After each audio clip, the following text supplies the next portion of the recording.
কেমন আছেন? কোন রকম তো আছে ভাইয়া। কেমন আছেন? আছে কষ্ট করে বল একটু কষ্ট তো অনেক কষ্ট কোথায় আর কাজ করতাম বাসা বাড়িতে। আপনার আব্বা আম্মা আছে? না, আব্বা বিয়া করে গেছে গা, গেলে আম্মা মারা গেছে তো তাই থাকে খালার ওখানে।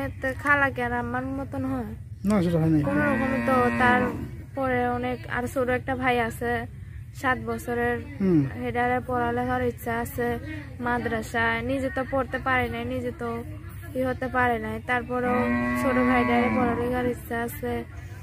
তো এখন যদি প্রতিবেদনের সামনে আসি নাই কোন সময়, তাও এখন অনেক কষ্ট করে আসছি। যদি কোনো ভাই যদি কোনো করে দেখে কোনো, তাহলে একটু ভালো হতো মনে হয়। আচ্ছা আচ্ছা, আপনার আব্বা কি নাই না? আব্বা তো বিয়া করে গেছে, কোনো সময় দেখি নাই। আব্বা চলে গেছে না? মা কি আছে? না, মা নাই, গেলে আছে, খারাপ কাছে আছেন না? আর আব্বা বিয়া করে কই গেছে গা, ছোট গালে থুয়া গেছে গা। ওরা খালাদার মনে থাকি, এখন খালাকে আর আম্মা খালা কি আপনার দেখাশোনা করে না এখন মারধর করে বা খাওয়া দাওয়া? দেখাশোনা করে না, কাজ কাম করে একটু একটু হলে মারধর করে।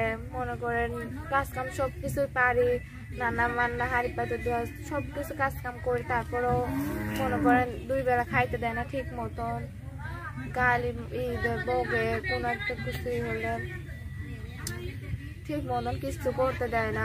মনে করেন নিজের তো পড়ালেখার ইচ্ছে ছিল যে নিজে মাদ্রাসা পড়বো, ঠিক মতন একটু পড়ালেখা করবো। এখন কালের তো পারে নাই, নিজে পড়তে পারে নাই, তো কি হয়েছে আশা আছে ছোট ভাইটারে মাদ্রাসা পড়াইবো, একটু ভালো মতনই করবো।